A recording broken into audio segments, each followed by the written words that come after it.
Selamat malam. Jika malam ini kamu merasa sulit terlelap atau ingin ditemani sebelum tidur, cobalah dengarkan audio ini. Aku akan membacakan sebuah cerita yang hangat dan menenangkan. Semoga bisa membawamu ke dalam mimpi indah.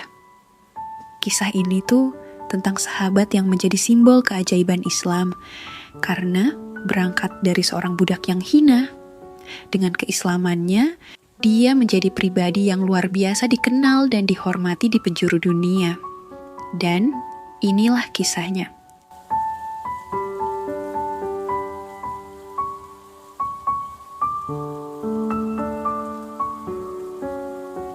Ketika Umar bin Khattab berdiri di hadapan para sahabat, ia mengangkat suaranya yang tegas dan mengatakan, Abu Bakar adalah pemimpin kita yang telah memerdekakan pemimpin kita. Kata-kata itu selalu ia ucapkan dengan penuh kebanggaan setiap kali nama Abu Bakar disebut. Namun, siapakah pemimpin lain yang dimaksud oleh Umar? Tak lain dan tak bukan, dialah Bilal bin Rabah. Seorang pemimpin dalam pandangan Umar bukan sekadar mereka yang memiliki kekuasaan, tetapi mereka yang memiliki jiwa yang besar. Dan Bilal, seorang laki berkulit hitam, tinggi kurus, dengan rambut lebat dan cambang tipis, adalah salah satunya. Namun, meski dihormati sedemikian rupa, Bilal justru selalu menundukkan kepala saat mendengar pujian. Air matanya seringkali mengalir tanpa bisa dibendung. Saya ini hanyalah seorang dari Habasyah, dan sebelum ini saya seorang budak. Ucapnya lirih. Namun, siapa yang tidak mengenal Bilal? Lelaki yang pernah digulingkan ke atas pasir panas, ditindih batu besar, dan dicambuk tanpa belas kasihan hanya karena satu hal, keimanannya kepada Allah yang Maha Esa. Dengan suara lirih namun penuh keyakinan, ia tetap berkata, Ahad, Ahad, Allah yang Maha Esa, sebuah keyakinan yang mengguncang berhala-berhala Quraisy hingga membuatnya dikenang sepanjang masa. Bilal adalah salah satu keajaiban Islam. Sejak masa Rasulullah hingga kini, namanya tetap hidup dalam ingatan umat muslim. Dari Mesir hingga Pakistan, dari Cina hingga Amerika, dari Maroko hingga Iran, tidak ada yang tidak mengenal Bilal. Di setiap madrasah dan sekolah, anak-anak kecil dapat menyebutkan namanya dengan fasih. Bahkan, siapapun yang mengenal sejarah Islam pasti tahu, Bilal bukan sekadar muazin pertama, tetapi juga simbol kebebasan, keteguhan, dan keberanian. Tanpa Islam, Bilal mungkin hanya akan dikenang sebagai seorang budak yang menggembalakan unta dengan bayaran 2 genggam kurma. Namun, Islam memberinya kemuliaan, bukan karena keturunannya, bukan karena harta atau jabatannya, tetapi karena imannya yang tak tergoyahkan. Banyak orang kaya dan bangsawan yang namanya pudar ditelan zaman, tetapi Bilal, si budak Habasyah, namanya tetap harum sepanjang masa. Ia membuktikan bahwa warna kulit, status sosial, atau asal-usul bukanlah penghalang bagi seseorang untuk meraih kehormatan. Kebenaran dan keyakinannya telah membawanya ke puncak kemuliaan, sejajar dengan para sahabat besar Rasulullah. Dan kini, setiap kali azan berkumandang, nama Bilal seakan hidup kembali, mengingatkan dunia bahwa keimanan adalah cahaya yang tidak bisa dipadamkan oleh siapapun. Semua itu terjadi karena dalam neraca penilaian dan penghormatan yang diberikan oleh orang-orang kepadanya, hanyalah kekaguman terhadap kedudukan tinggi yang tidak semestinya ia dapatkan. Orang menyangka bahwa seorang hamba seperti Bilal, yang asal-usulnya tidak jelas, tidak berdaya, dan tidak mempunyai keluarga, seharusnya tidak memiliki suatu hak pun dalam hidupnya. Budak adalah milik tuannya yang telah membeli dengan hartanya, dan kerjanya berada di tengah hewan ternak, pulang balik di antara unta dan domba tuannya. Menurut dugaan mereka, makhluk seperti ini tidak akan mampu melakukan sesuatu atau menjadi sesuatu yang berarti. Ternyata, Bilal tidak seperti yang diduga oleh kebanyakan orang. Buktinya, ia mampu mencapai derajat keimanan yang sulit dicapai oleh orang lain. Ia menjadi muazin pertama bagi Rasulullah dan Islam, sebuah amal yang menjadi dambaan bagi setiap pemimpin dan pembesar Quraisy yang telah masuk Islam dan menjadi pengikut Rasul. Itulah dia, Bilal bin Rabah. Seperti apakah sejatinya kepahlawanan dan kebesaran yang disandang oleh ketiga kata ini? Bilal bin Rabah. Ia seorang Habasyah dari golongan orang berkulit hitam. Takdir telah membawa nasibnya menjadi budak Bani Jum'ah di kota Mekah, karena ibunya salah seorang hamba sahaya mereka. Kehidupannya tidak berbeda dengan budak-budak lainnya. Hari-harinya berlalu dalam rutinitas yang gersang, tidak ada satu hari pun yang istimewa baginya. Ia tidak menaruh harapan apapun pada hari esok. Pada akhirnya, berita-berita mengenai Muhammad sebagai nabi mulai sampai ke telinganya, yakni ketika orang-orang di Mekah menyampaikan berita itu dari mulut ke mulut. Selain itu, ia juga mendengarkan perbincangan majikannya bersama para tamunya, terutama majikannya Umayyah bin Khalaf, salah seorang pemuka Bani Jum'ah, yaitu kabilah yang menjadi majikan yang dipertuan oleh Bilal. Sekian lama, Bilal mendengarkan ketika Umayyah membicarakan Rasulullah, baik dengan kawan-kawannya maupun sesama anggota sukunya, dan mengeluarkan kata-kata berbisa, penuh dengan rasa amarah, tuduhan, dan kebencian. Di antara perkataan yang dapat ditangkap oleh Bilal dari ucapan kemarahan yang tidak berujung pangkal itu, ialah sifat-sifat yang melukiskan agama yang baru baginya. Menurutnya, sifat-sifat itu merupakan perkara baru bila dipandang dari sudut lingkungan di mana ia tinggal. Selain itu, di antara ucapan-ucapan yang keras penuh ancaman itu, Bilal juga mendengar pengakuan mereka atas kemuliaan Muhammad, tentang kejujuran dan keterpercayaan beliau. Begitulah, Bilal mengetahui bahwa mereka sebenarnya kagum dan tidak habis pikir terhadap ajaran yang dibawa oleh Muhammad. Sebagian mereka mengatakan kepada yang lain, tidak pernah Muhammad berdusta atau menjadi tukang sihir. Ia tidak pula sinting atau berubah akal. Namun, kita terpaksa menuduhnya demikian untuk membendung orang-orang yang berlomba-lomba memasuki agamanya.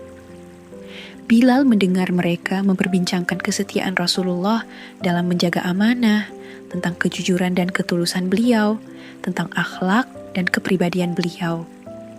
Bilal juga mendengar mereka berbisik-bisik mengenai sebab yang mendorong mereka menentang dan memusuhinya. Pertama adalah kesetiaan mereka terhadap kepercayaan yang diwariskan oleh nenek moyangnya, dan kedua adalah kekhawatiran mereka terhadap kedudukan Quraisy saat itu.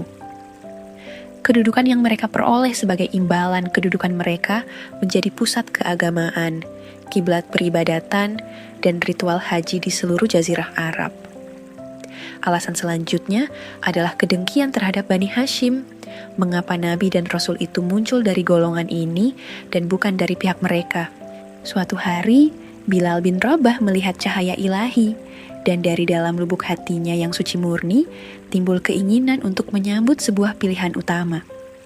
Karena itulah, ia menjumpai Rasulullah dan menyatakan masuk Islam. Tidak lama setelah itu, berita rahasia keislaman Bilal pun tercium dan beredar di kepala tuan-tuannya dari Bani Jum'ah, yakni kepala-kepala yang selama ini dikuasai oleh kesombongan dan ditindih oleh kecongkakan. Karena itu tidak aneh bila setan-setan di muka bumi bersarang di dalam dada Umayyah bin Khalaf, yang menganggap keislaman seorang hambanya sebagai tamparan pahit yang menghina dan menjatuhkan kehormatan mereka semua. Kini, budak mereka, seorang Habasyah itu, memeluk Islam dan menjadi pengikut Muhammad. Namun, hati Umayyah berkata, tidak masalah. Ia meyakini matahari yang terbit hari ini tidak akan tenggelam hanya karena budak durhaka itu masuk Islam. Namun, kenyataannya berkata lain. Bukan hanya sang surya tetap tenggelam bersama keislaman Bilal, tetapi suatu hari kelak, matahari juga akan tenggelam dengan membawa serta semua patung-patung dan para pembela berhala itu. Bilal sendiri tidak hanya mendapatkan kedudukan yang menjadi kehormatan bagi Islam, meskipun Islam memang lebih berhak atasnya, melainkan juga menjadi simbol kehormatan bagi kemanusiaan secara umum. Ia menjadi sasaran berbagai siksaan, sebagaimana yang dialami tokoh-tokoh utama lainnya.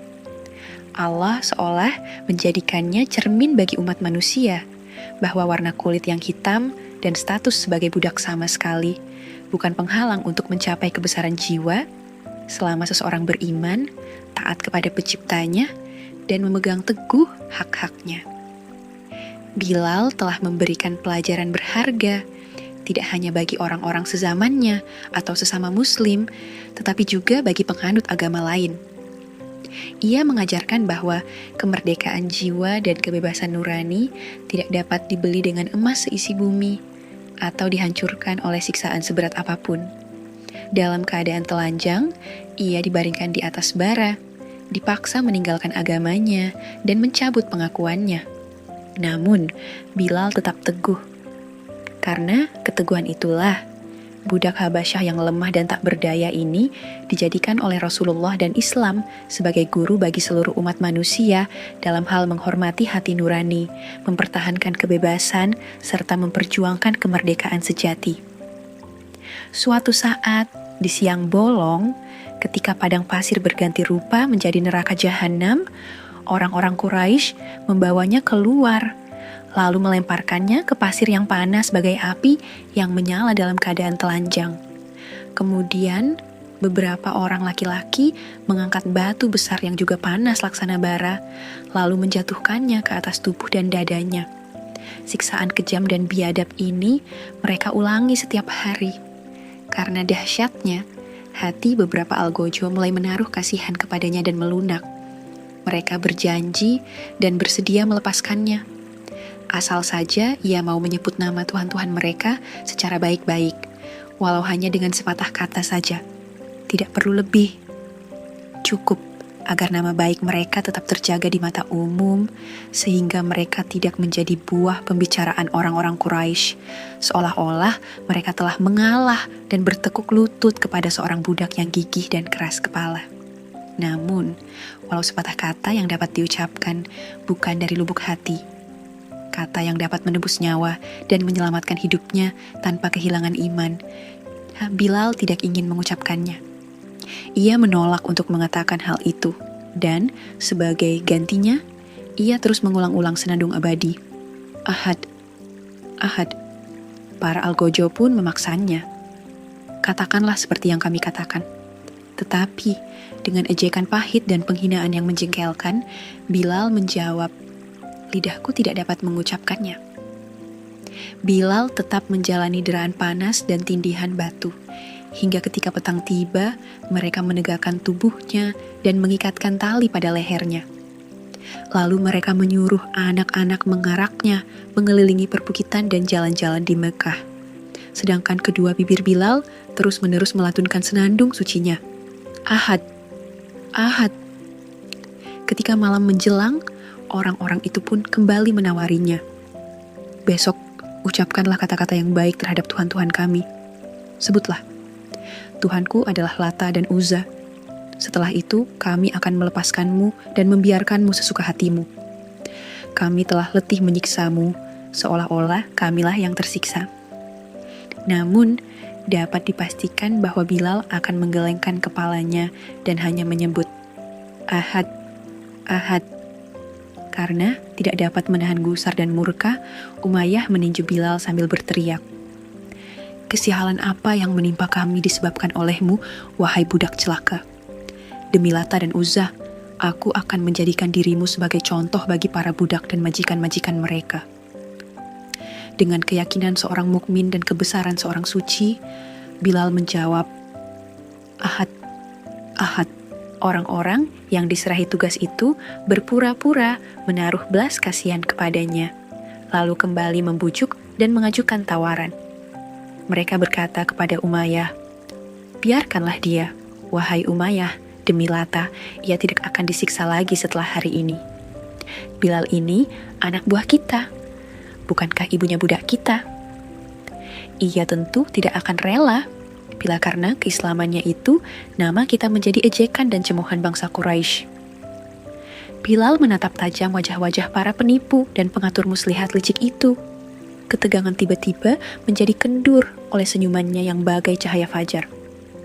Dengan ketenangan yang mengguncangkan mereka, ia kembali berkata, "Ahad, Ahad." Siang pun tiba, tepat menjelang waktu zuhur. Bilal kembali dibawa ke padang pasir.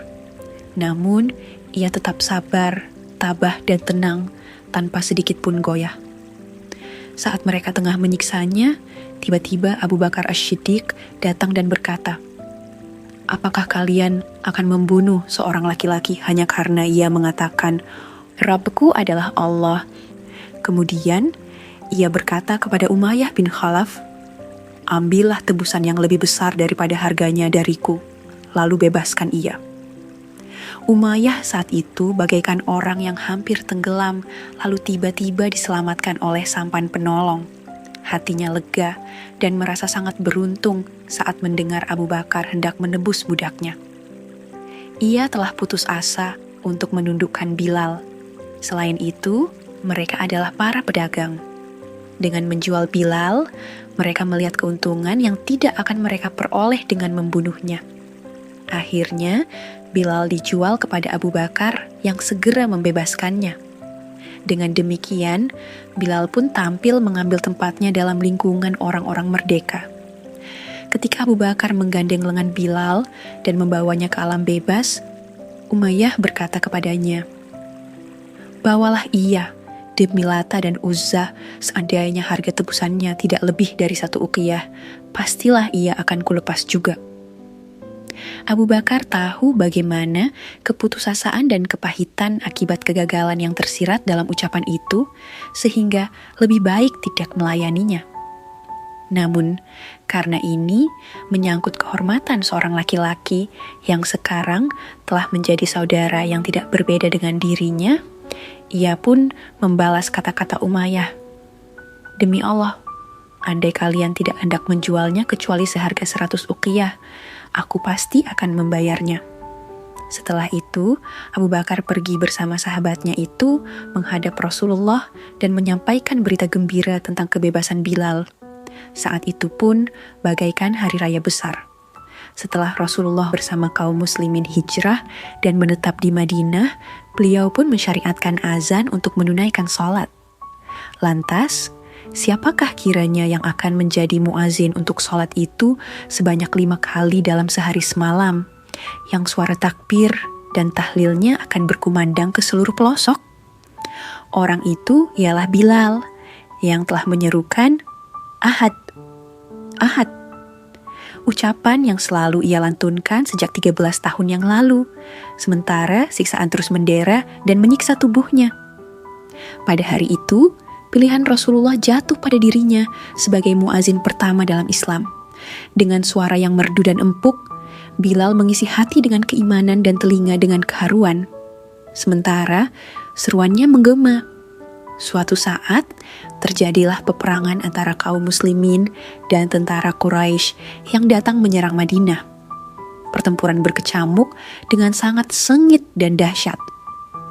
Bilal maju dan menerjang dalam perang pertama pada masa Islam itu, yaitu Perang Badar, yang semboyannya dititahkan oleh Rasulullah menggunakan ucapan, "Ahad, Ahad."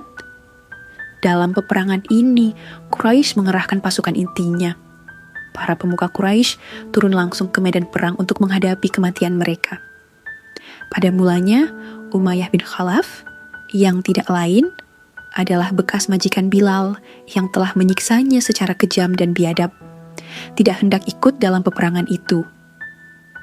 Ia sebenarnya enggan untuk berangkat, jika saja rekannya yang bernama Uqbah bin Abu Mu'ith tidak menghampirinya setelah mendengar keengganan dan sifat pengecutnya itu.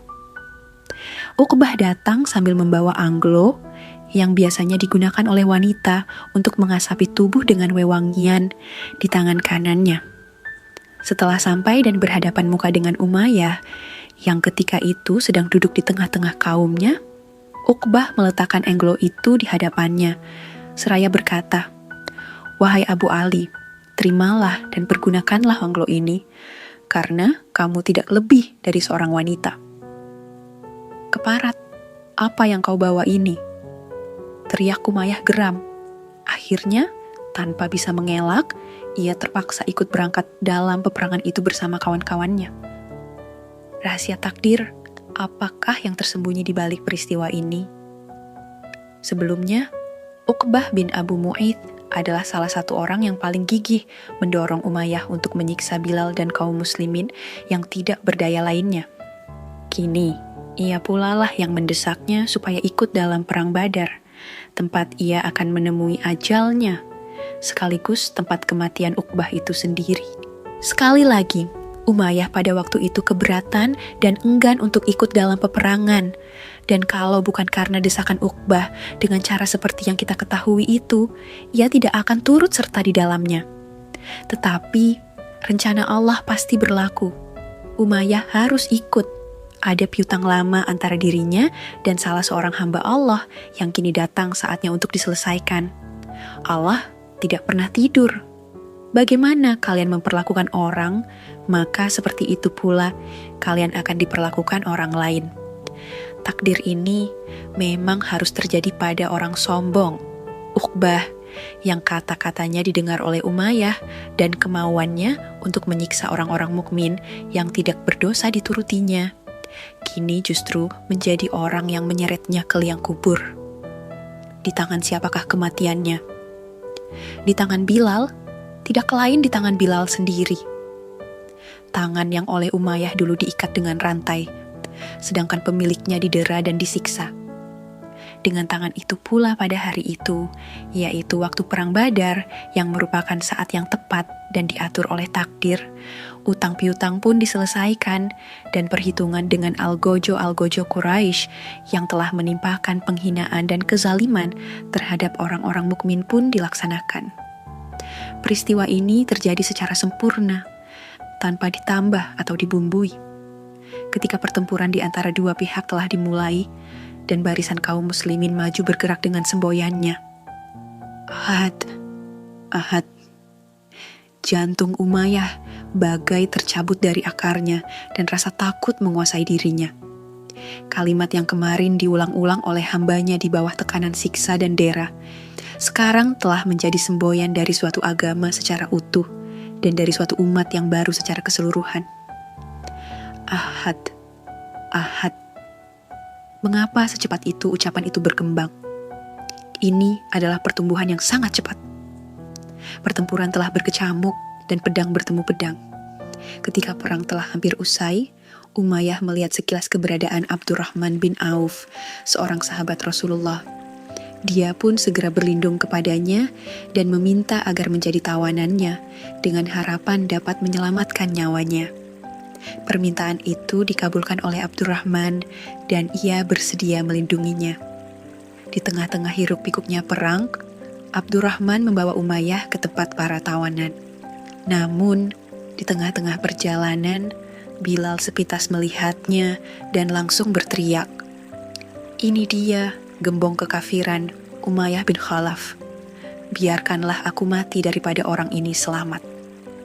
Seiring dengan teriakan itu, Bilal mengangkat pedangnya, hendak memenggal kepala yang selama ini menjadi besar disebabkan kecongkakan dan kesombongan. Namun, Abdurrahman berkata kepadanya, "Wahai Bilal, ia tawananku, tawanan katamu. Bukankah pertempuran masih berkobar dan roda peperangan masih berputar?" Tanya Bilal keheranan. Bagaimana mungkin ia menjadi tawanan, sedangkan belum lama berselang senjatanya menghunjam di tubuh kaum muslimin yang sampai sekarang masih meneteskan darahnya? Tidak. Bagi Bilal itu artinya penghinaan dan penindasan. Cukuplah selama ini Umayyah mengolok-olok dan melakukan penindasan. Ia telah menindas demikian rupa hingga hari ini tidak ada lagi kesempatan tersisa dalam keadaan segawat ini. Dalam momen yang menentukan ini, Bilal melihat bahwa dirinya tidak akan mampu mematahkan perlindungan saudaranya seiman, Abdurrahman bin Auf. Karena itulah, ia berteriak dengan suara sekeras-kerasnya kepada kaum muslimin, "Wahai para penolong agama Allah, inilah gembong kekafiran Umayyah bin Khalaf. Lebih baik aku mati daripada ia dibiarkan lolos. Seketika itu pula, serombongan kaum muslimin berdatangan dengan pedang penyebar maut di tangan mereka dan mengepung Umayyah bersama putranya. Abdurrahman bin Auf tidak mampu berbuat apa-apa. Bahkan, ia tidak mampu melindungi bajunya yang telah terkoyak-koyak oleh desakan orang banyak. Bilal memandangi tubuh Umayyah yang telah rubuh oleh tebasan pedang-pedang itu lama sekali. Kemudian ia bergegas meninggalkan tempat itu, sementara suaranya yang nyaring mengumandangkan, "Ahad, Ahad." Saya pikir kita tidak perlu membahas keutamaan toleransi dari pihak Bilal dalam suasana seperti itu. Namun, seandainya pertemuan antara Bilal dengan Umayyah terjadi pada suasana lain, bolehlah kita meminta kepadanya agar memberi maaf yang tidak mungkin ditolak oleh Bilal, sosok yang keimanan dan ketakwaannya sangat tinggi. Sebagaimana kita ketahui, mereka bertemu di medan laga, tiap-tiap pihak datang ke arena pertarungan itu dengan tujuan menghancurkan pihak lawannya. Pedang dan tombak berkelebat, para korban berguguran, dan maut merajalela berseliweran. Tiba-tiba, pada saat seperti itu, Bilal melihat Umayyah yang tidak sejengkal pun dari tubuhnya luput dari bekas kekejaman dan siksaan Umayyah. Sekali lagi, di manakah Bilal melihat Umayyah dan dalam suasana apa? Bilal melihatnya dalam kancah pertempuran. Umayyah memenggal kepala kaum muslimin yang ditemuinya. Dan seandainya ia mendapat kesempatan untuk memenggal kepala Bilal pada saat itu, tentu ia tidak akan menyia-nyiakan kesempatan itu. Itulah keadaan yang terjadi saat kedua laki-laki itu berhadapan muka. Dengan demikian, tidaklah adil menurut logika bila kita bertanya kepada Bilal mengapa ia tidak memberi maaf dengan sebaik-baiknya. Hari demi hari terus berganti dan tibalah saatnya Mekah dibebaskan. Dengan mengomandoi 10.000 kaum muslimin, Rasulullah memasuki Mekah sambil mengucapkan syukur dan takbir. Beliau langsung menuju Ka'bah yang telah dipadati berhala oleh Quraisy dengan jumlah bilangan hari dalam setahun, yakni tidak kurang dari 360 buah berhala. Kebenaran telah datang dan kebatilan pun hancur lebur. Mulai hari itu, tidak ada lagi Lata, Uzza, atau Hubal. Sejak saat itu manusia tidak lagi menundukkan kepalanya kepada batu atau berhala. Dan tidak ada lagi yang mereka puja sepenuh hati kecuali Allah yang tidak ada sesuatu pun yang menyerupainya. Dialah Rob yang maha tunggal lagi esa, maha tinggi lagi maha besar. Rasulullah memasuki Ka'bah dengan membawa Bilal sebagai teman. Baru saja masuk, beliau telah berhadapan dengan sebuah patung pahatan menggambarkan Ibrahim sedang berjudi dengan menggunakan anak panah. Rasulullah sangat murka. Beliau bersabda, "Semoga mereka dihancurkan Allah. Nenek moyang kita tidak pernah melakukan perjudian seperti ini. Dan Ibrahim itu bukanlah seorang Yahudi, bukan pula seorang Nasrani, melainkan seorang yang beragama suci dan seorang Muslim, dan sekali-kali bukan dari golongan musyrik." Rasulullah lalu memerintahkan Bilal naik ke bagian atas masjid untuk mengumandangkan azan. Bilal pun mengumandangkan seruan azan. Alangkah mengharukan saat itu.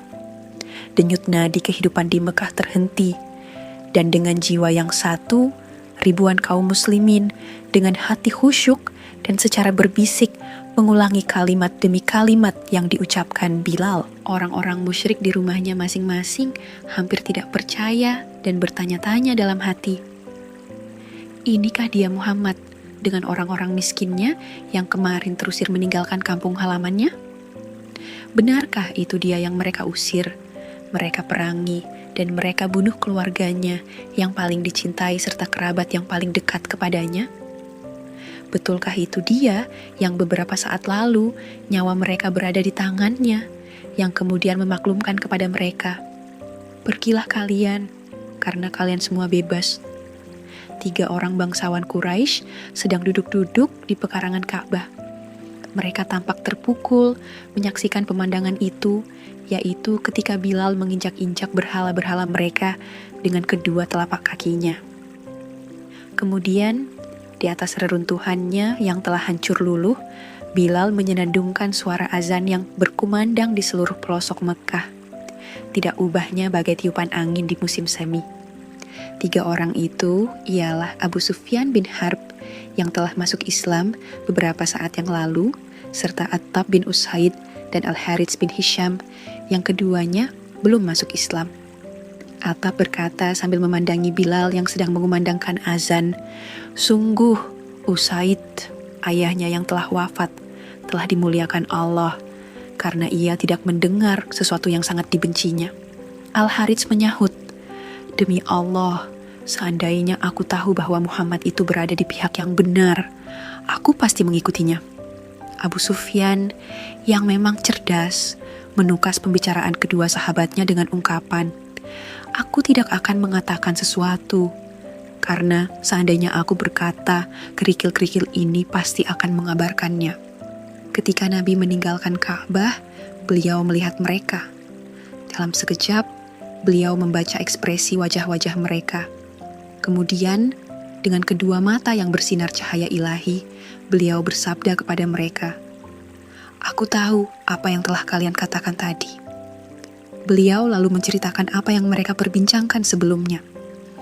Al-Harits dan Attab pun berseru, "Kami menyaksikan bahwa Anda adalah utusan Allah. Demi Allah, tidak seorang pun mendengar pembicaraan kami hingga kami dapat menuduh bahwa ada seseorang yang menyampaikannya kepada Anda." Kini, mereka menatap Bilal dengan pandangan yang berbeda. Dalam lubuk hati mereka, bergema kembali kalimat-kalimat yang mereka dengar dalam pidato Rasulullah saat memasuki Mekah. "Wahai orang-orang Quraisy, Allah telah melenyapkan dari kalian kesombongan jahiliyah dan kebanggaan terhadap nenek moyang. Manusia itu berasal dari Adam, sedangkan Adam diciptakan dari tanah."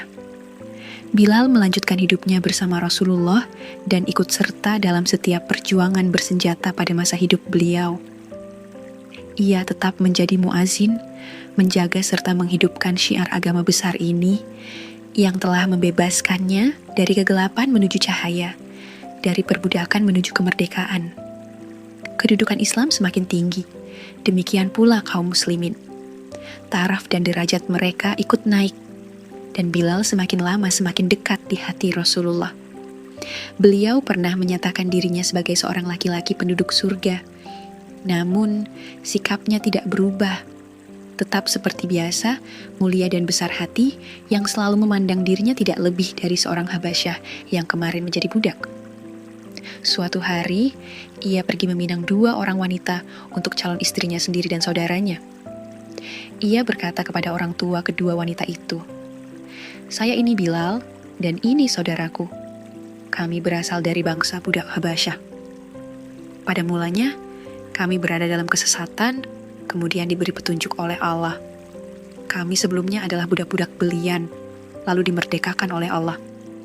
Jika pinangan kami Anda terima, segala puji bagi Allah. Namun bila Anda tolak, Allah Maha Besar." Rasulullah kembali ke hadirat ilahi dalam keadaan ridha dan diridhoi.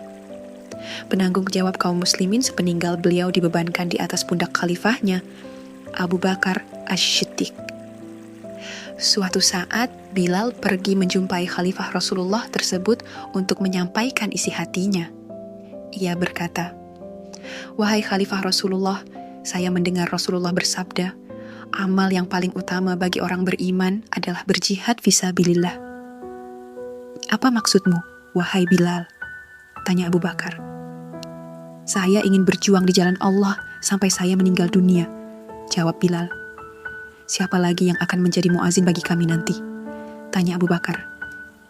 Dengan air mata berlinang, Bilal menjawab, "Saya tidak akan menjadi muazin lagi bagi orang lain setelah Rasulullah." "Tidak, tetaplah tinggal di sini, hai Bilal, dan menjadi muazin kami. Seandainya Anda memerdekakan saya dulu adalah untuk kepentingan Anda, baiklah saya terima permintaan Anda itu. Tetapi, bila Anda memerdekakan saya karena Allah, biarkanlah diri saya untuk Allah sesuai dengan maksud baik Anda itu." Saya memerdekakanmu itu semata-mata karena Allah, wahai Bilal. Mengenai kehidupan Bilal selanjutnya, ada perbedaan pendapat di antara para ahli riwayat. Sebagian meriwayatkan bahwa ia pergi ke Syam dan menetap di sana sebagai mujahid serta penjaga perbatasan wilayah Islam.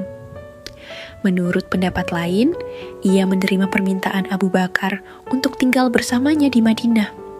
Kemudian, setelah Abu Bakar wafat dan Umar diangkat sebagai khalifah, Bilal meminta izin kepadanya, lalu berangkat ke Syam. Bagaimanapun juga, Bilal telah mendedikasikan sisa hidup dan usianya untuk berjuang menjaga benteng-benteng Islam di perbatasan, serta membulatkan tekadnya untuk dapat menjumpai Allah dan Rasul-Nya dalam keadaan sedang melakukan amal yang paling disukai oleh keduanya. Suaranya yang merdu, tulus, dan penuh wibawa itu tidak lagi mengumandangkan azan seperti biasa. Itu karena setiap kali membaca asyhadu anna Muhammadar Rasulullah, kenangan lamanya bangkit kembali, dan suaranya tertelan oleh kesedihan, digantikan oleh cucuran air mata. Azannya yang terakhir ialah ketika Umar sebagai Amirul Mukminin datang ke Syam. Orang-orang menggunakan kesempatan tersebut dengan memohon kepada khalifah agar meminta Bilal menjadi muazin untuk satu salat saja. Amirul Mukminin memanggil Bilal, dan ketika waktu salat telah tiba, ia memintanya agar menjadi muazin. Bilal pun naik ke menara dan mengumandangkan azan. Para sahabat yang pernah mendapati Rasulullah waktu Bilal menjadi muazinnya menangis dan mencucurkan air mata. Mereka menangis seolah-olah tidak pernah menangis sebelumnya. Dan yang paling keras, tangisnya di antara mereka ialah Umar. Bilal berpulang ke rahmatullah di Syam sebagai pejuang di jalan Allah seperti keinginannya. Di perut bumi Damaskus sekarang, terpendam kerangka dan tulang belulang milik pribadi yang besar di antara manusia yang sangat teguh dan tangguh pendiriannya dalam mempertahankan keyakinan dan keimanan. Terima kasih sudah menonton. Jangan lupa untuk subscribe, like, dan juga komen ya, agar aku terus bersemangat membuat video-video yang bermanfaat lainnya.